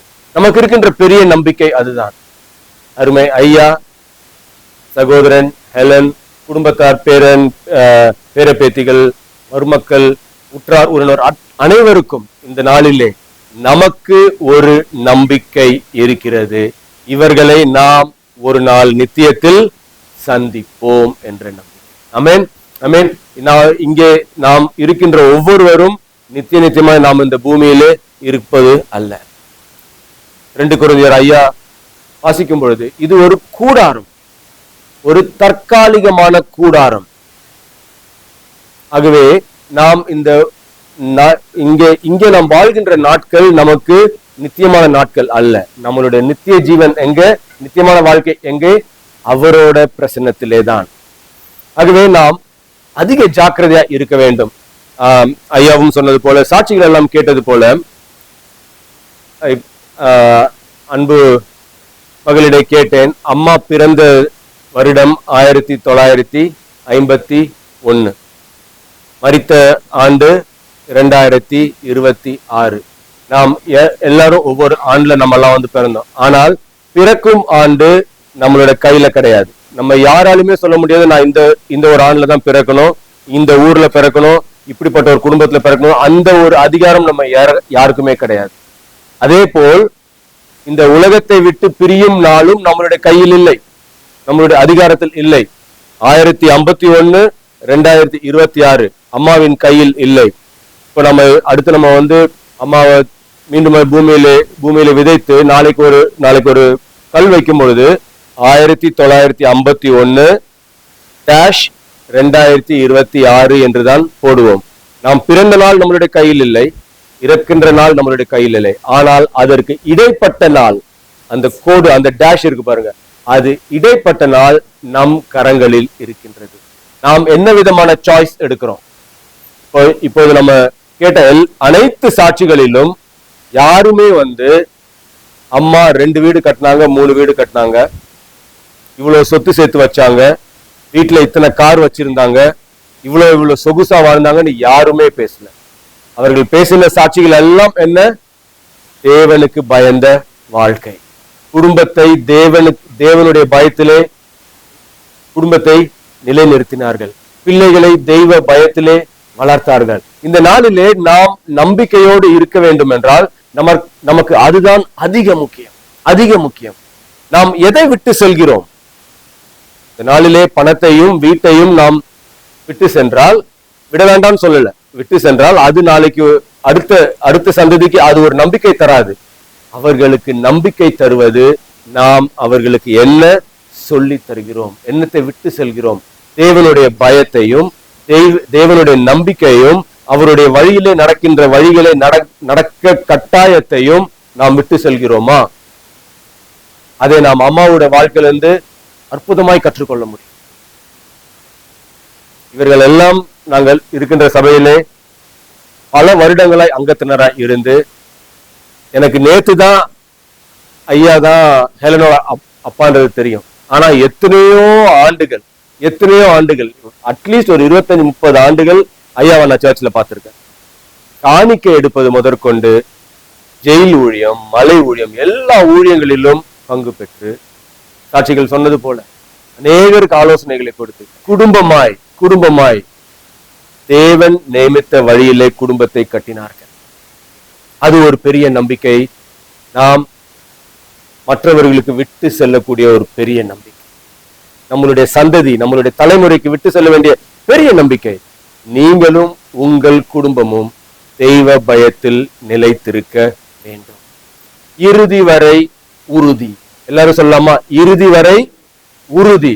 அப்படிப்பட்ட ஒரு வாழ்க்கை வாழ்ந்தார்கள் அம்மா. இறுதி வரை என்ன வழி இருந்தாலும், என்ன வேதனையில் போனாலும் அவரையே சார்ந்து, விசுவாசத்தில் ஒரு நாளும் குன்றி போகாம அவரை சார்ந்து அவரை உறுதியாய் பற்றி கொண்டு இறுதி மட்டும் உறுதியாய் வாழ்ந்தார்கள். அப்படிப்பட்ட ஒரு வாழ்க்கை நாம் ஒவ்வொருவரும் வாழ நம்மை அர்ப்பணிக்க வேண்டும். அதுதான் நாம் நம்மளுடைய தலைமுறைக்கு விட்டு செல்லக்கூடிய ஒரு நம்பிக்கை. என் தாய், என் தகப்பன், என் மாமா, அத்தை, பெரியப்பா, பெரியம்மா, தாத்தா, பாட்டி இப்படிப்பட்ட ஒரு வாழ்க்கை வாழ்ந்தார்கள். விசுவாசத்திலே உறுதியாய் நின்றார்கள். அவர்கள் குடும்பத்தில் வந்த நானும் அப்படிப்பட்ட ஒரு வாழ்க்கை வாழ என்னை அர்ப்பணிக்கின்றேன். அப்படிப்பட்ட ஒரு லெகசியை தான் நாம் ஒவ்வொருவரும் நம்மளுடைய தலைமுறைகளுக்கும் சந்ததிகளுக்கும் விட்டு செல்ல வேண்டும். இந்த நாளிலே உலக பிரகாரமாய் அழுது கொண்டிருக்கலாம். துக்கிப்பது தப்பு அல்ல. மனிதனாய் பிறந்த ஒவ்வொருவரும், ஏனென்றால் அவர்களுடைய ஒரு நல்ல ஒரு ரிலேஷன்ஷிப், மனைவியை தாயையும் இழந்து நிற்கும் பொழுது கண்டிப்பா மனசுல ஒரு துக்கம் இருக்கும். ஆனால் வேதம் சொல்வது போல் நாம் அறிவில்லாமல் துக்கிப்பதல்ல, நாம் நம்பிக்கை இல்லாமல் துக்கிப்பதில்லை. நமக்கு ஒரு பெரிய நம்பிக்கை இந்த நாளிலே உண்டு. ஒரு நாள் இவர்களை மீண்டும் சந்திப்போம். ஆமென். அப்படிப்பட்ட ஒரு நம்பிக்கையோடு நாம் தொடர்ந்து இந்த வாழ்க்கையை வாழுவோம். அருமை அம்மா தன் ஓட்டத்தை ஓடி முடித்து விட்டார்கள். வெற்றியாய் ஓடினார்கள். விசுவாசத்திலே உறுதியாய் இருந்தார்கள். இங்கே இருக்கின்ற ஒவ்வொருவரும் நாமும் அப்படிப்பட்ட ஒரு அர்ப்பணிப்பை செய்து நம்மை நாமே இந்த நாளிலே ஆற்றிக்கொள்ளி, நம்மை நாமே இந்த நாளிலே தேற்றிக்கொள்ள தேவன் நமக்கு உதவி செய்வராக. இறுதி வரை நான் உறுதியாய் இருப்பேன், விசுவாசத்திலே உறுதியாய் இருப்பேன். இந்த ஓட்டத்தை ஓட தேவன் கிருபை செய்வாராக என்று. ஆமென். கர்த்தர் தாமே உங்கள் ஒவ்வொருவரையும் ஆசீர்வதிப்பாராக. அன்பு போதகரவர்களுக்கு கொடுத்த ஆத்மாக்களை நல்ல விதத்துல நடத்துவதற்கு கர்த்தர் அன்பு போதகருக்கு கிருபை கொடுத்திருக்கிறார். அதை உண்மையாய் உத்தமமாய் நடத்தி அவர்களை குறித்த நல்ல சாட்சிகளை சொல்வதற்கு கர்த்தர் கொடுத்த கிருபைக்காய் கர்த்தரை ஸ்தோத்தரிக்கிறேன். கர்த்தர் நம்மை ஆசீர்வதிப்பாராக, தொடர்ந்து நம்மை நடத்துவாராக. ஒரே ஒரு பாடலை மாத்திரம் பாடி அடுத்த பகுதிக்கு நேராக நாம் கடந்து செல்லலாம். கொஞ்ச காலம் இயேசுவுக்காக கஷ்டப்பாடு சகிப்பதினா இன்னல் துன்பம் இன்பமாய் மாறும். இயேசுவை நான் காணும் போது அவர் பாதம் விழுந்து பணிந்தேன். ஆனந்த கண்ணீர் வடிப்பேன். எந்த நோட்டம் ஜெயத்துடன் முடியும். அந்த நாடு சுதந்தரிப்பேன். எந்த நோட்டம் ஜெயத்துடன் முடியும். அந்த நாடு சுதந்தரிப்பேன். இந்த தேகம் அழியும் கூடாரம், இதை நம்பியா பிழைப்பான். இந்த தேகம் அழியும் கூடாரம், இதை நம்பியார் என் பிதா வீட்டில் வாசஸ்தலங்கள் உண்டு, இயேசுவோடு நான் கூடியிருப்பேன். என் பிதா வீட்டில் வாசஸ்தலங்கள் உண்டு, இயேசுவோடு நான் கூடியிருப்பேன். கனவான்கள் பாக்கியவான்கள், கர்த்தருக்குள் மாறிப்பவர்கள். கனவான்கள் பாக்கியவான்கள், கர்த்தருக்குள் மாறிப்பவர்கள். கிறிஸ்தன் ஜீவன் சாவு என் ஆதாயம், காணுவேனன் பிதா முகமே. கிறிஸ்தன் ஜீவன் சாவு என் ஆதாயம், காணுவேனன் பிதா முகமே. கொஞ்ச காலம் இயேசுவுக்காக கஷ்டப்பாடு சகிப்பதினாம், இன்னல் துன்பம் இன்பமாய் மாறும். இயேசுவை நான் காணும் போது அவர் பாதம் விழுந்து பணிந்து ஆனந்த கண்ணீர் வடிப்பேன். எந்த நோட்டம் ஜெயத்துடன் முடியும், அந்த நாடு சுதந்தரிப்பேன். எந்த நோட்டம் ஜெயத்துடன் முடியும், அந்த நாடு சுதந்தரிப்பேன். அன்பு பிள்ளைகளுடைய சாட்சிகளை கேட்டோம், அன்பு போதகருடைய வார்த்தைகளை நாம் கேட்டோம். தொடர்ந்து ஒரு 5 நிமிடம் அல்லது 10 நிமிடத்திற்குள்ளாக கர்த்தருடைய வார்த்தையை நாம் மாத்திரம் சொல்லிவிட்டு அடுத்த அடக்க ஆராதனைக்கு நேராக நாம் கடந்து சொல்லலாம். நாம் எல்லாருடைய சாட்சிகளை கேட்கும் போது எனக்கு ஒரே ஒரு வசனம் தான் ஞாபகம் வந்துச்சு. நீதிமொழிகளுடைய புஸ்தகத்திலே நீதிமொழிகள் புஸ்தகத்திலே 31ஆம் அதிகாரத்திலே கடைசி 2 வசனங்களை நீங்க வாசித்தோம் என்றால் அதுல சொல்லப்பட்டிருக்கும் பாருங்க. அவருடைய பிள்ளைகள் எழும்பி அவளை பாக்கியவதி என்று சொல்லுவார்கள்.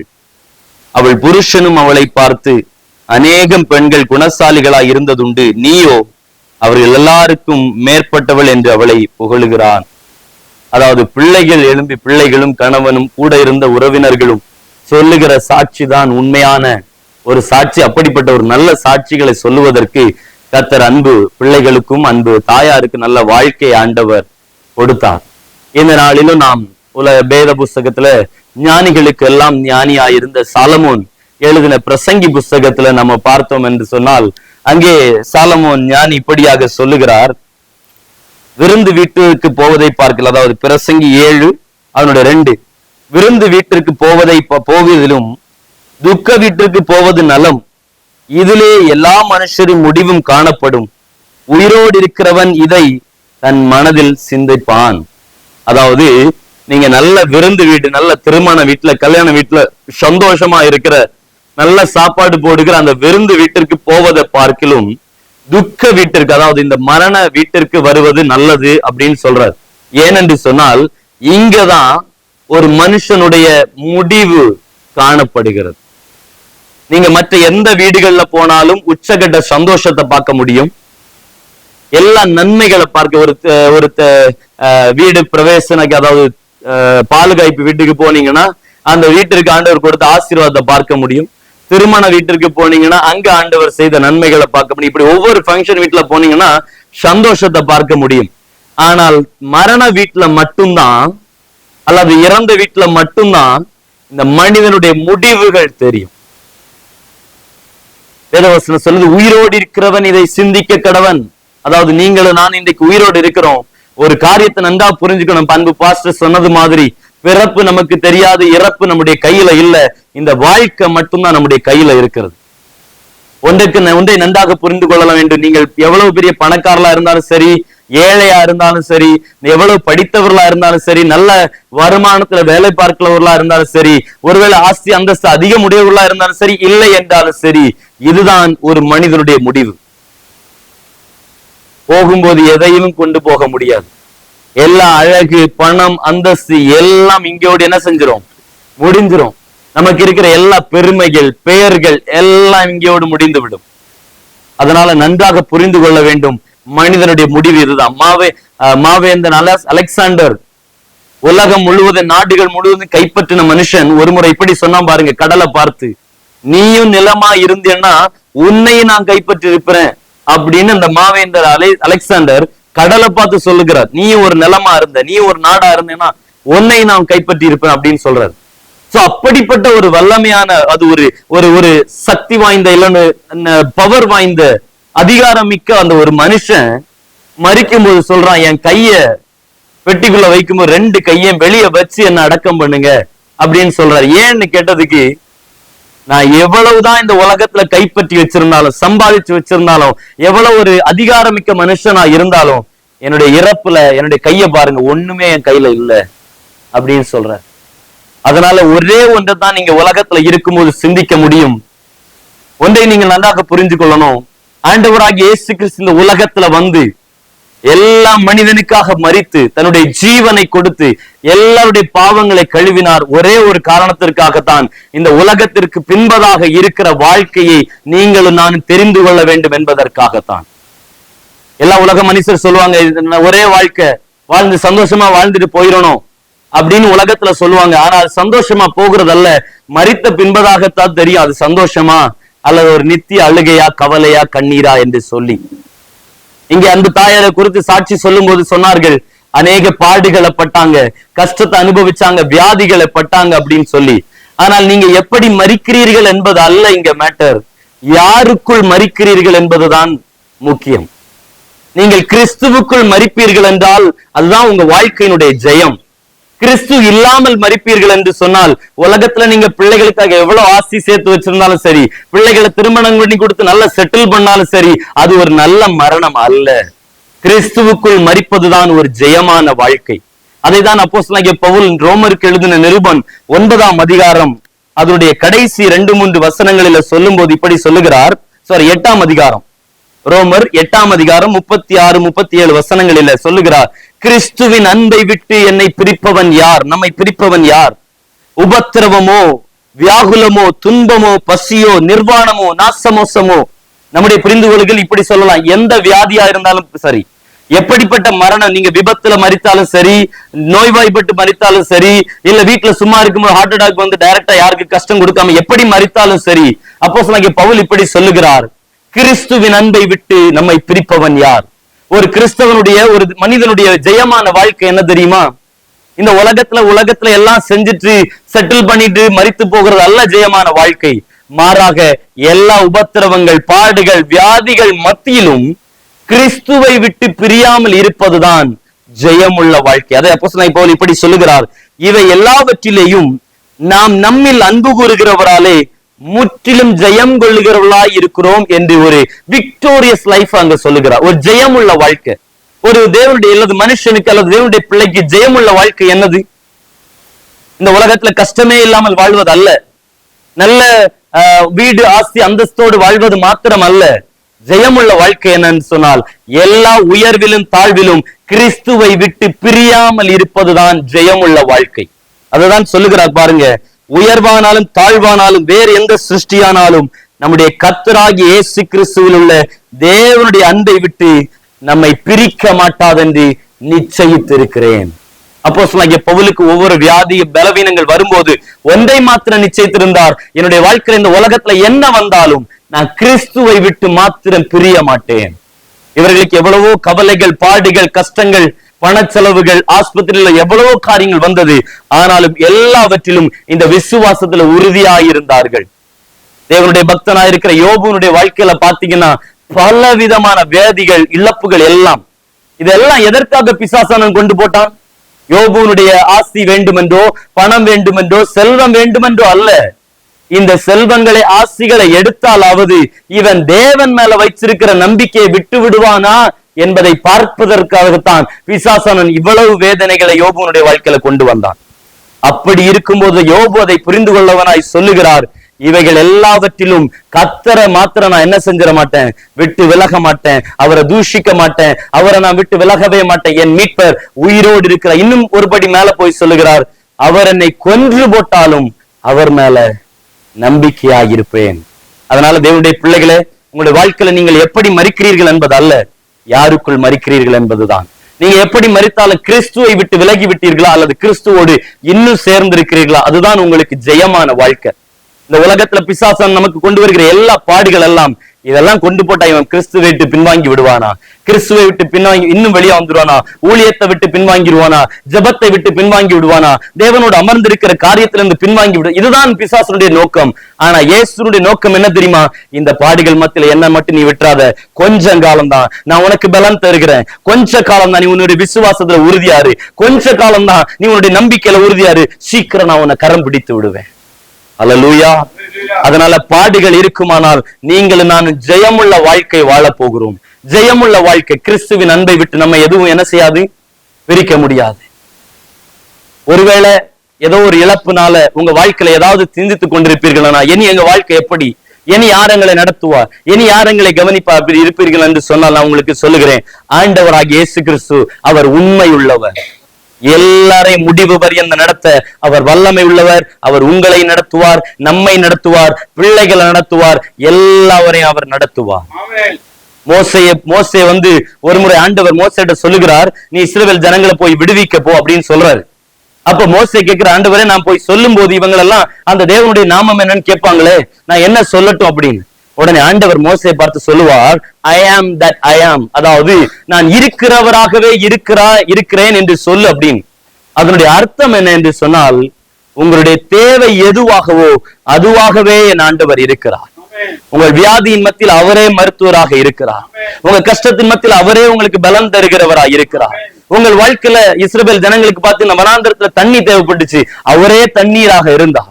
அவர்களுக்கு அப்பவன் தேவைப்பட்டது, பரலோகத்திலிருந்து அப்பத்தை இறக்கி கொடுத்தார். நான் சொல்லுகிற உங்களை பார்த்து, உங்க வாழ்க்கையில இனி யார் எனக்கு இருக்கிறா, யார் என்னுடைய வாழ்க்கை நடத்துவது என்று சொல்லி இருக்கிறீர்கள் என்றால், உங்கள் தேவை எதுவாகவோ அதுவாகவே ஆண்டவராகிய இயேசு கிறிஸ்து இருக்கிறார். அல்லேலூயா. எல்லாரும் கேட்பாங்க, நீ ஆண்டவரை நம்பி இருந்த, உனக்கு என்ன, உனக்கா இந்த பாடு, உனக்கு ஏன் இந்த கஷ்டம், ஆண்டவர் ஏன் உனக்கு பலன் தரல, உனக்கு ஏன் சுகம் தரல, உனக்கு ஏன் விடுதலை தரல அப்படின்னு கேட்பாங்க. அவர்களுக்கு எல்லா இடத்துல ஒரே ஒரு ஆன்சர் தான், நான் ஆண்டவர் மேல வச்ச நம்பிக்கைய இன்னைக்கு வரைக்கும் விடாம என் கர்த்தர் பாதுகாத்து கொண்டார். இந்த உலகத்துக்கு பின்பதான வாழ்க்கையில நான் அவரோடு வாழ போகிறேன். அந்த நம்பிக்கை நம்மளை வெட்கப்படுத்தாது. அதனால நம்ம எல்லாரும் ஒரு ஜெயமுள்ள வாழ்க்கை வாழ வேண்டும். இந்த நாளில நீங்க தீர்மானம் எடுக்கணும், என்னுடைய வாழ்க்கைக்கு பின்பதாக நான் எங்கே போக போகிறேன், ஏசு கிறிஸ்துவோடு கூட வாழ போகிறேனா இல்ல இந்த உலகத்தோடு உலகமாய் அழிந்து போக போகிறேனா? ஏசு கிறிஸ்து உங்கள் யாவரையும் நேசிக்கிறார். அவர் ஜாதி, மதம், இனம் எதையும் பார்க்க மாட்டார், உங்களை நேசிக்கிறார். உங்க குடும்பத்துல ஏதாவது பிரச்சனை, யார் என்னை விடுவிப்பார் என்று சொல்லி உங்களுக்கு கேள்விக்குறிகள் வருமானால், இயேசு கிறிஸ்து உங்களுக்காக இருக்கிறார். அவர் உங்கள் எல்லாவற்றையும் பார்த்துக் கொள்வார். உங்கள் வாழ்க்கை நடத்த அவர் உண்மை உள்ளவராயிருக்கிறார். கர்த்தர் நம்மை ஆசீர்வதிப்பாராக. இந்த நேரத்திலும் யாராவது கடைசியா பார்க்கணும்னா நீங்க பார்த்துக் கொள்ளலாம். அதுக்கு முன்பதாக பாடியை நம்ம எடுத்துடலாம். யாராவது கடைசி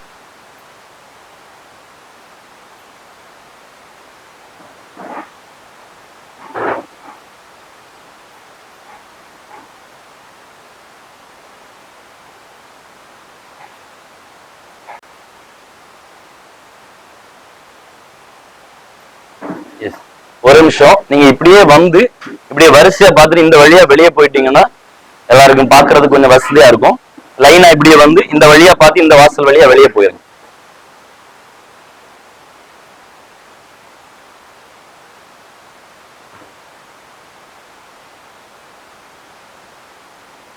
இப்படி இப்படி இந்த வழியா போயிருங்க, இந்த வழியா.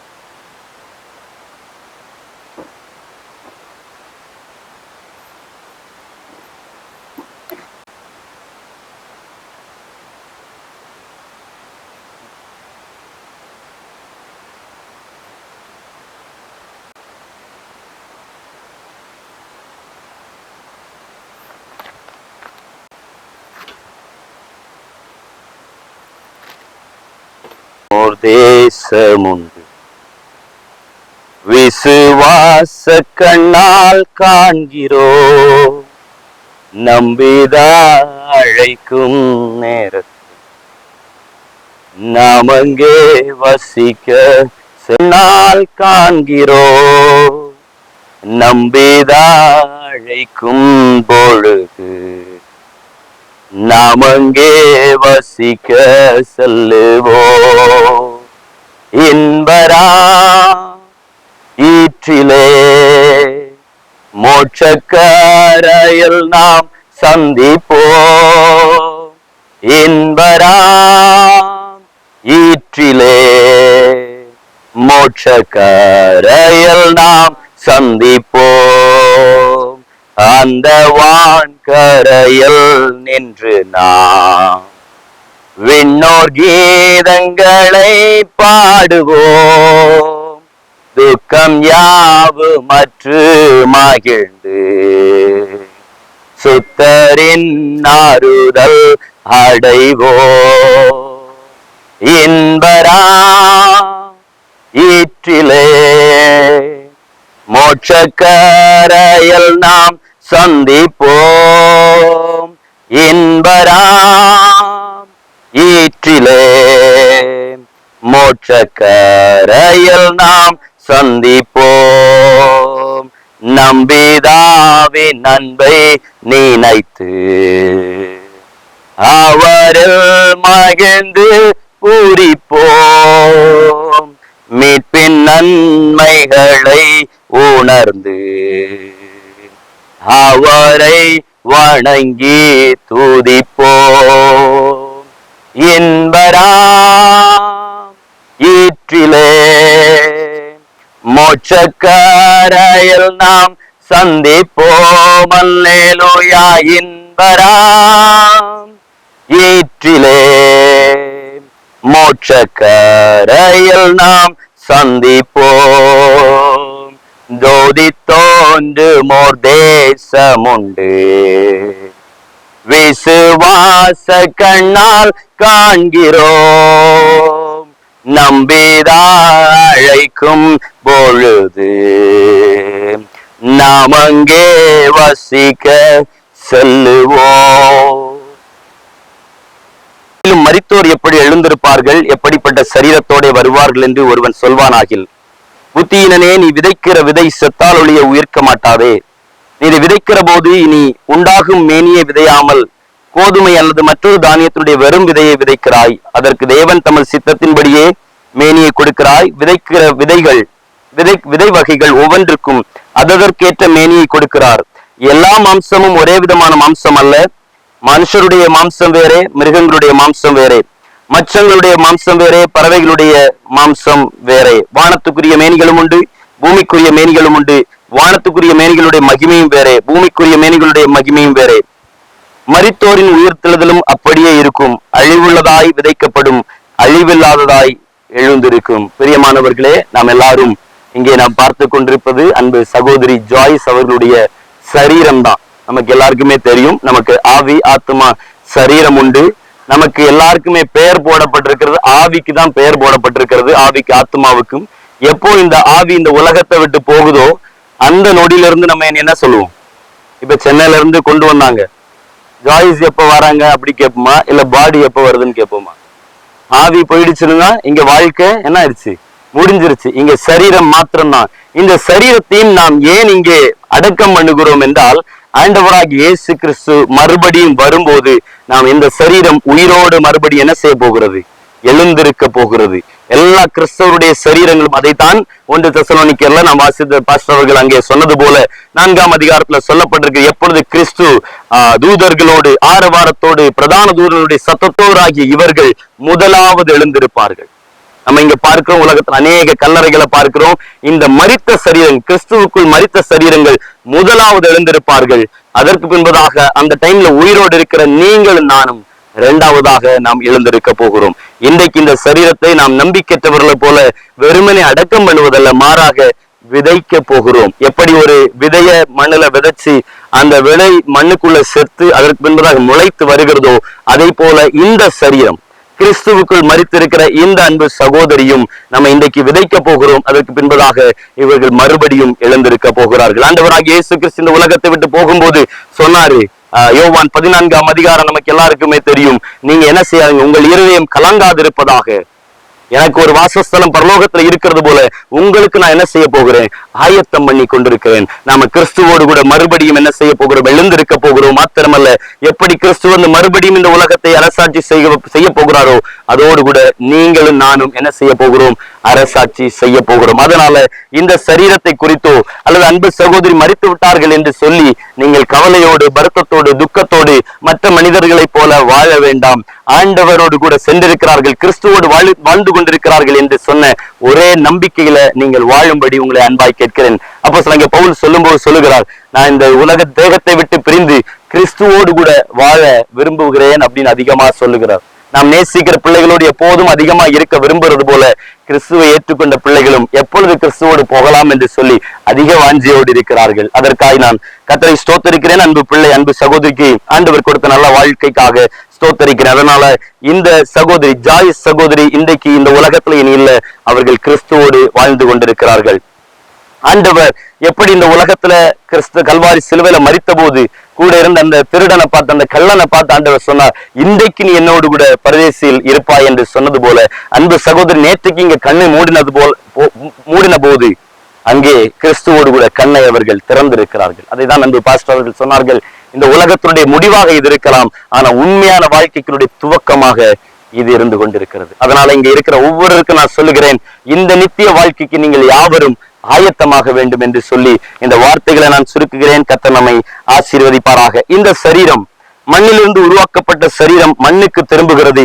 கர்த்தர் தந்த ஆவி கர்த்தரிடம் சென்று விட்டது. சர்வ வல்லமையுள்ள தேவன் எல்லாவற்றையும் நமக்கு கீழ்ப்படுத்தத்தக்கதாக தம்முடைய வல்லமையின் செயல்படியே நம்முடைய அற்பமான சரீரத்தை தம்முடைய மகிமையான சரீரத்திற்கு மகிமைப்படுத்துவார். அதனால நீங்கள் கலங்க வேண்டாம், திகைக்க வேண்டாம், நீங்கள் சோர்ந்து போக வேண்டாம். கர்த்தர் இதை பொறுப்படுத்திருக்கிறார். அல்லேலூயா. கர்த்தர் நம்மை தொடர்ந்து நடத்துவாராக. இப்பொழுது பார்த்துட்டு இதை க்ளோஸ் பண்ணலாம். நாம் எல்லாரும் நித்திரை அடைவதில்லை, ஆகிலும் கடைசிய காலம் துணிக்கும் போது ஒரு நிமிஷத்திலே ஒரு இமைப்பொழுதிலே நாம் எல்லாரும் மறுரூபமாக்கப்படுவோம். எக்காலம் துணிக்கும், அப்பொழுது மரித்தோர் அழிவில்லாதவர்களாய் எழுந்திருப்பார்கள், நாமும் மறுரூபமாக்கப்படுவோம். அழிவுள்ளதாகி இது அழியாமையும், சாவுக்கு ஏதுவாகி இது சாவாமையும் தரித்துக் கொள்ள வேண்டும். அழிவுள்ளதாகி இது அழியாமையும், சாவுக்கேதியாகி இது சாவாமையும் தரித்துக் கொள்ளும் போது மரணம் ஜெயமாக விளங்கப்பட்டது என்று எழுதியிருக்கிற வார்த்தை நிறைவேறும். மரணமே உன் கூரங்கே, பாதாளமே உன் ஜெயமங்கே. இயேசு கிறிஸ்துவின் வருகையில் இந்த சரீரம் உயிர்த்தெழுந்து நித்திய ஜீவனை பெற்றுக்கொள்ளும் என்ற உறுதியான நம்பிக்கையினால இந்த சரீரத்தை மண்ணுக்கு மண்ணாகவும் சாம்பலுக்கு சாம்பலாகவும் புழுதிக்கு புழுதியாகவும் ஒப்பு கொடுக்கிறேன். அன்றியும்